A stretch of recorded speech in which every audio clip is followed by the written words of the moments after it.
Hi, this is Paula Gloria with The Whole Tooth. On this show we talk about the tooth, the whole tooth, and nothing but the tooth. For those of you who've been following, you're aware that the teeth are connected to all aspects of the body. So if you have a problem with your teeth, very likely there's a problem with other parts of your body. And likewise, if you take care of other parts of your body, oftentimes dental health can improve. Now, this show was developed because of my own fascination with holistic dentistry, but I soon discovered that even though mercury was toxic, people who had mercury in their mouth oftentimes were very healthy and robust, and people who took mercury out of their mouth oftentimes were not that healthy, even though they probably, would have been worse if they had kept the toxic mercury in their mouth.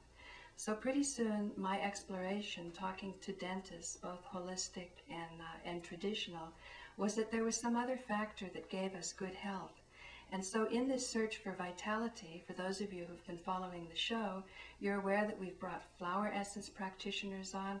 We've brought people on who've talked about Taoist practices of transmuting sexual energy.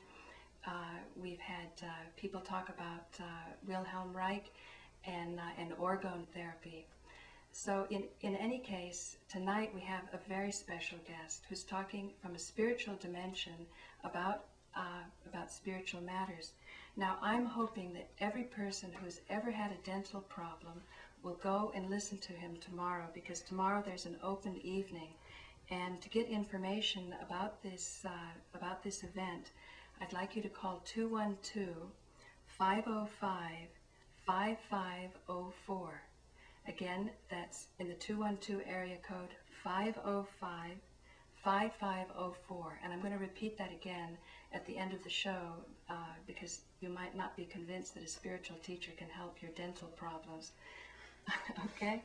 So thank you very much, Paul Lowe, for joining me on this show. Hello, everybody. Do you have any idea why it might be that people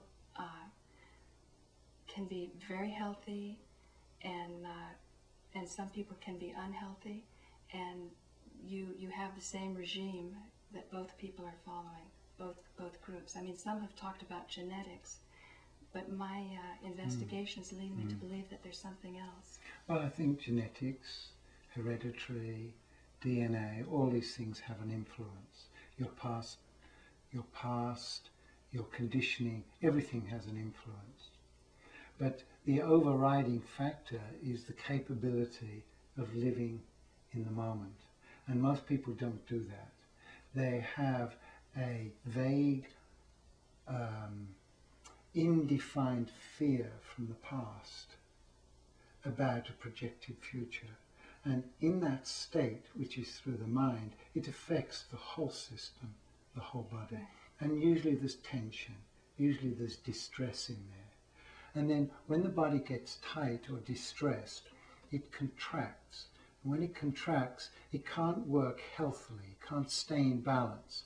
It affects the heart, the breath, the digestion, and the things that the Chinese acupuncturists call the meridians, that is invisible energy flow in the body. Everything is affected. And now science is doing many experiments with that to find out the people that are contracted, who are miserable or complaining, not responsible, in that contraction, they actually affect their immune system, which is a system that tries to keep us in balance all the time. So in a contracted state, which most of us are, most of the time, we are affecting the whole system so that it can't be self-healing and self-balancing. Now, as a spiritual teacher, you're not affecting genetics, but you're affecting conditioning.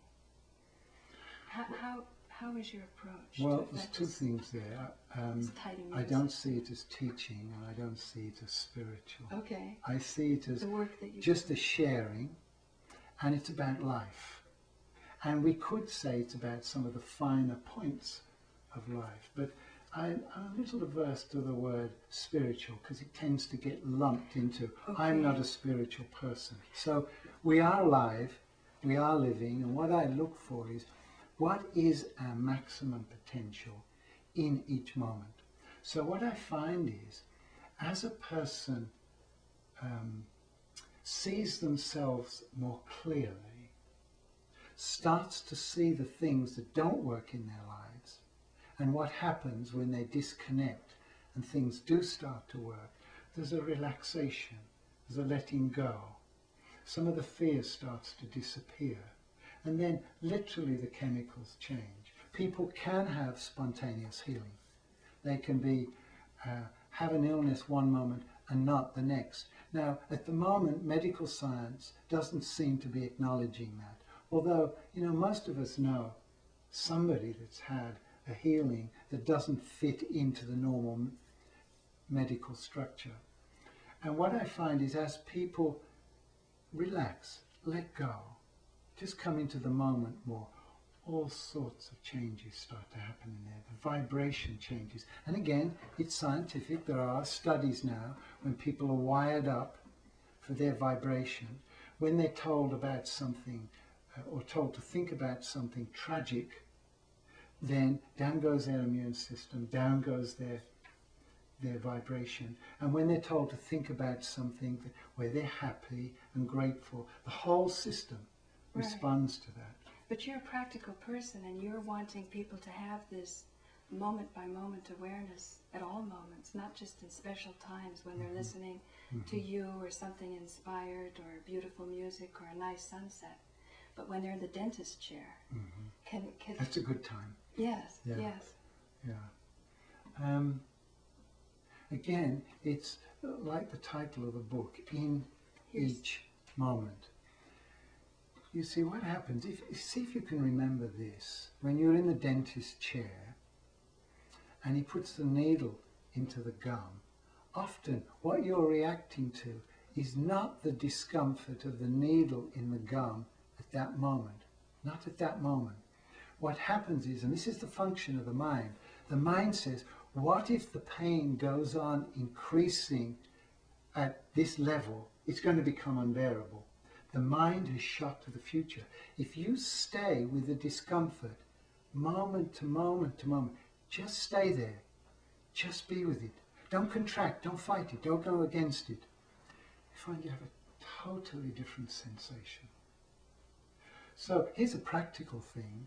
Just recently, my dentist took out 4 teeth down the bottom here, redid a bridge over this side, prepared a bridge across here, and worked for 4.5 hours. Now when I got up out of the chair, my legs were just a little bit shaky, but he was totally exhausted because he'd been in tension, he'd been trying. Great dentist. But because of this trying, because of not just being here each moment, he drained himself. He said he went home totally exhausted. But I felt, just after this little shakiness over, I felt fine by staying there in each moment with what is. Now, what I'm hearing is that even though you talk about going beyond the mind, you are able to bring this experience not only back to the mind, but also to the body. In other words, staying relaxed while you're at the dentist for 4.5 hours and still maybe... Okay, so I want to try and explain something here. You can't make yourself relaxed. If you try to make yourself relaxed, you'll get more tense. What you can do is accept and be with what's happening in the moment. Now, is the pain too much this moment? No. Just be here. Just be here. And what you find is the tragedy that your mind was looking for actually doesn't come.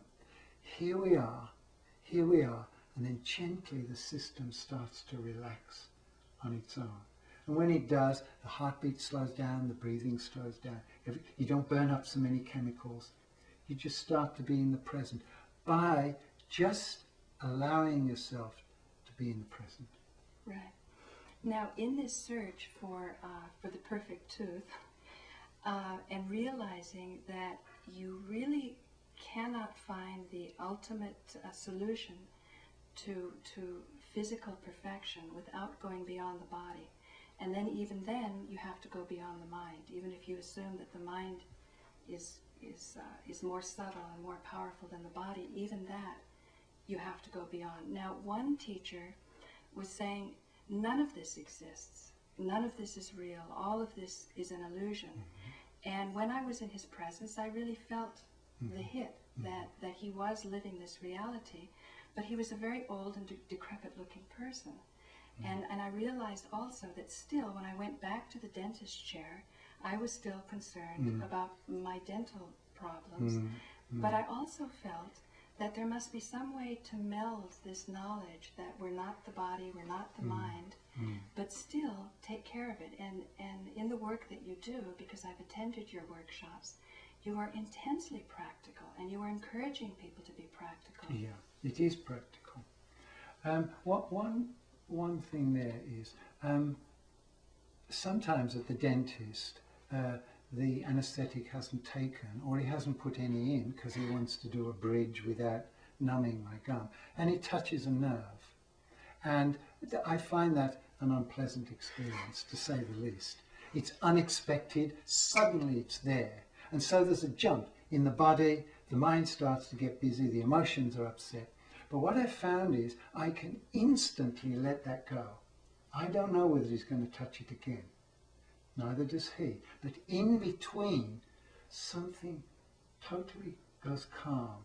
So what you're saying is a more conditioned person, after their nerve has been hit, would be in this tense state, not only from the pain, but the anticipation of future pain? Yes, usually a pain when you're in the dentist chair, as I've experienced it, you touch the nerve, it hurts, and then it stops. It's the mind that's saying, it's going to happen again, it's going to happen. And then you get tense, and then the next time it touches, because you're tense, because you're tight, then it's worse. Right. Instead of relaxing in between, we don't know. We don't know. And then this is sort of an advanced thing. What eventually happens is, and it's not for you to believe me, experiment with it, find out for yourself. What happens is, one day, suddenly, you're aware of the body, the process of the mind, the disturbance of the emotions as separate from your consciousness. You start to see that this is really a lot of automatic reactions. And there's something greater, bigger, more expanded, more conscious than this restricted body, mind, and emotions. And this starts to see this process. And then this process starts to calm down with this separation. So, yes, it is all an illusion, but try getting that as a reality when the dentist touches a nerve. Exactly. On one level, it's an illusion, but on another level, it's very real. But they're not contradictory. The same as light can be a wave and a particle simultaneously, which is what science is telling us. It's not understandable, and it is a fact. So, yes, it is an illusion. And one day, once you started to experiment with being present, with being honest, you start to have that as a reality. And until then, you need to, whatever you experience is your reality. And be open to the possibility that there is something beyond there. Eventually, something goes click, and you're with this other level. And this other level is, yes, these are reflexes here. And you start to live in this beautiful, free space without fear, and acknowledge that the body is still a body, the mind is still a mind, the emotions are still emotions. It's wonderful. For all of you out there who've just tuned in, I want to encourage you to have the perfect dental experience. Tomorrow there's going to be an open evening, and in order to find out about that, call 212-505-5504. And I'll repeat that again because I really want you to go. It's so intensely practical. When we talk about going beyond the mind, you can go beyond the mind at any point. So we're going on and on about dentistry because this is a dentistry show, but it's just as good a departure as any other. Yes. And you say we can go beyond the mind at any moment, and that's absolutely true. But for most of us, that is a totally foreign language. We can go beyond the mind. We've been taught there is only the mind. Right. And if you would listen tonight, but not to believe or not to agree, but just say, well, that sounds interesting. I'll give that a try. I'll experiment in each moment of saying, all right, maybe this is just an illusion. This is just to the mind. What else is there? And just open up to another possibility. You might start to have a very delightful experience of something that is beyond the mind and the body. At any moment. Any moment, yeah. And eventually, all moments. Now another thing that I like about the way you approach your work or dealing with people is you say, don't take it so seriously. Yeah. Because oftentimes when people hear about meditation or going beyond the mind, they think, oh God, you know, a whole group of people that are going to be, you know, very strict and rigid. Yeah. Your approach is not that at all, is it? No, it's about, you see, most spiritual practices, as I see them, are about being enlightened, being a better person, being more conscious. It's about being something else other than you are. And what I've come to see is you can't be anything else other than you are in each moment. This is who we are. And until we accept this and enjoy who we are in each moment, it's very difficult to move on to another level of possibility. And the whole thing for me is not to be spiritual, not to be more conscious. The whole thing for me is, do you feel better? Are you having more fun? Are you happy? Because to me, it doesn't matter how spiritual you become. If you're not happy, what do you have? It's the same as if you can be very, very rich, but if you're not happy, what do you have? So I'm looking at how can you have more fun in your life? How can your problems start to fade away and just become the facts that they are, just to be taken care of? So yes, it is very practical. It's open up to these possibilities. Then how can you integrate it in your life so you can live it each moment? Now, when you talk about becoming happier, it reminds me of the 60s and Esalen and people trying to develop the personality. And I know that you were very much part of that. But after you also studied with a spiritual teacher. And so the conclusion, though, right now, I find, or the work that you're doing now, I find very fascinating, because again, to say that all this is an illusion and all this is mind and we're not the mind and we should go beyond, it seems true and people have glimpses, and yet on a practical level, you're talking about transforming everyday life too. If you can go into a dentist's office and get the maximum potential from that situation, you often talk about this. It seems you're talking about the best of many worlds, even if it's an illusion.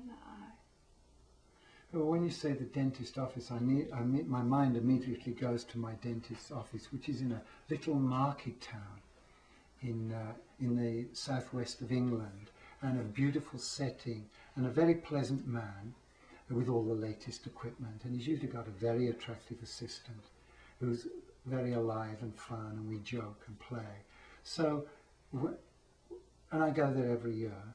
So whenever going there, nothing happens. There's no dread. There's nothing changes. Oh, so we're going to the cinema. Oh, so we're going to the dentist. It's sort of all the same. And then we see what happens when we get there. This time he said, we can't do anything else with these 4 teeth. It was in your childhood, this and this and this. They need to, oh, so the teeth need to come out. Oh, I wonder what that experience is. I haven't had a tooth out for such a long time. I wonder how they do it these days. I know, when they cracked my tooth once at the office, I thought, you know, I wonder what kind of new material I'm going to get for my show from this experience. Yeah. So I think, you know, it is possible to go that way. Yeah. What is the maximum potential of this moment? It is about being as conscious as you know in each moment. And a dentist, for most people, is a very good opportunity to be more aware and more present. Now, another thing, when you talk about going beyond the mind and how people are usually very frightened to let go of the mind because they're afraid that they'll be out of control. Yet, when the mind stops, or in observing you and observing how you work with people, it seems your absence of mind in its place has come a great compassion for people, a great caring. Great caring, yeah. What I found is what I found is that as I've disconnected from the mind, things that could become much more simpler, because the mind is really in panic most of the time, and it just gets in the way at the moment. So as I've disconnected from the mind, everything gets more peaceful, more simple, more easy, more fun, just by disconnecting from the process of the mind. Everything just becomes this peaceful place. Whatever's happening, what's the maximum potential of this moment? And not to be complaining. That's a big thing. I mean, it's one of the major things, is you see, again, science is now doing studies with this. When you complain, you lower your vibration, you contract. And when you do that, you alter your whole system, and then the energy you draw towards you is at the level at which you are. So if you're struggling, complaining, you keep bringing things to struggle and complain with. If you're just ready to experiment with saying, yes, there are these things that I'm not comfortable with in my life, but I'm not going to give them any energy anymore. I'm not going to suppress them, but I'm not going to support them. And then when you do that and start to move towards gratefulness, life literally changes. Oh, I just thought of one practical thing. Oh, good. This is a practical show. A dental practical thing. Until this year, my dentist has said I'm the only patient he has that he hasn't had to work on for 10 years. So I've been going to him for 10 years. He did all the crowns and things, and he said nothing, absolutely nothing changed for 10 years. I go in every time, and there's a little bit of scaling, but practically nothing. And he said, you're the only person I've ever known where nothing needs to happen. And then this year I did go through a lot of things in my body and all sorts of things. And he said, oh, your gums have changed. This is the first time in 10 years. So something had happened in here, and I could feel changes on all sorts of levels. And it did reflect here. Mm-hmm. And the way you live your life does affect everything in every way. It will affect your teeth, it'll affect your digestion, it'll affect everything. But also it affects your life, it affects your happiness, it affects your relationships, it affects your work. So the more present you are, the more allowing you are, the more you put energy towards gratefulness rather than complaint, everything gets affected that way. So in other words, you said after 10 years you need a lot of dental work, and you're thinking, oh, you know what, this will lead me into a new experience. Right. You weren't feeling badly about it. Not at all, no. Oh, so this needs to be done. Right. Let's see what Right. needs to be done. Because I have a feeling when you look into the old texts, there are some yogic texts talking about how you can go into a hut for 3 months and you go through a regeneration of your body, and your lousy teeth fall out and new ones come in, and it's very dramatic. And yet they say when one yogic master who had this knowledge went to Nisargadatta Maharaj, who was one of those Advaita teachers who says that all this is an illusion, and he said to him, you know, you have the consciousness that could use these techniques. Nisargadatta Maharaj says, why should I patch up this illusion? You know, and yet again I sense with you, you're kind of melding both. Okay. Because your chemistry changed, so or something happened for 10 years that your dentist never saw in anyone else. So when you say, why patch up this illusion, you see, so what and many of the people that reach the state of what's called God consciousness, is they say, well, yes, it's an illusion. I am that, I am God. Why bother with anything? And I think that's only half the story, because you're still living in a body. Well, why patch it up? Because it's uncomfortable. It's not your maximum potential. You can take care of it, you can live longer, you can share with more people, you can have more fun. So what I look at is, yes, there is a God consciousness, but also there's a thing called self-consciousness, that the body still has its cellular memory, it has its reactions. Start to be conscious of those, and then they start to change, and you have a different level of fun. So I've met a lot of people who are said to be enlightened, and mainly they seem very boring people. They don't seem to be having fun. They just say, you know, life's an illusion, don't bother, but they don't seem to sparkle very much, or they don't seem to be here. And we are here. So I say, don't come here and then talk about going there. Come here, be here, And when it's time to go to there, let's enjoy that. Yeah, and I have a feeling that sparkle can affect the teeth. You know? Right. I Yes, really that's right. think, I mean, it's Yeah. it's so down to the body, because oftentimes spiritual teachers or teachings or people think that it's too narcissistic to be concerned with something That's right. That's we're right. not. But that's the ego. You see, then in comes the ego. What if it's too anything, one way or another? There's the personality back again. It is what it is. That's Let's what's be so with it. wonderful about you. You're so sharp that way, picking up all of these things. I mean, I just hope so much that all of you who are viewing this will check out Paul Lowe at his open evening, and then even more so go on for some of the workshops, because the transformation that can take place is very dramatic, even on a physical level.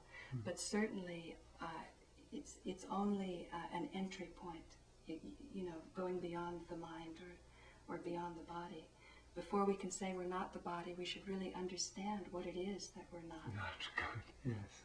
You know. So again, the number to call to find out about this open evening tomorrow is 212-505-5504. I've given you 3 times to get a pencil, but I want to give you that number one more time. It's 212-505-5504. And do you have anything to say in closing about your hopes for New York? Yeah, I love New York. It's so alive. And this year, people from all over the world are coming that have been to many of the meetings and gatherings where the change is actually happening. So when you come in, you can feel it in the air. There's change happening. And you know, we are much, much more than we've been told. Our potential is endless. So thou art that. The kingdom of God is within. And everything can change. The thing is, you've got to be open for this change and start to have a look. But not seriously. Take it easy. Have fun. Right. Crack a few jokes at the dentist's office. So, thank you very much for joining me for The Whole Tooth, where we talk about the tooth, the whole tooth, and nothing but the tooth. It's all related. Again, join Paul Lowe tomorrow at an open evening. Find out all the details by calling 212-505-5504. Thank you very much. Thanks for listening. Wonderful.